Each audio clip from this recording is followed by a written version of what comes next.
เธอจะแน่ใจแล้วว่าจะเลิกกับฉัน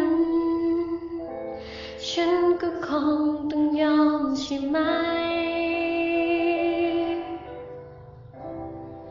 ถึงจะไม่เข้าใจว่าทำไมต้องจมแต่ก็เคารพการตัดสินใจยังเหลือสักนาทีหนึ่งไหม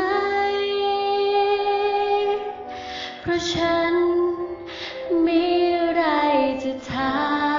มฉันยังคุยกับเธอได้ไหม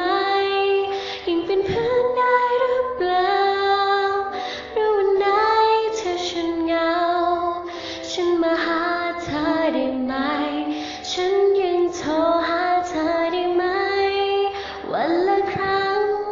หรือน้อยกว่านั้นก็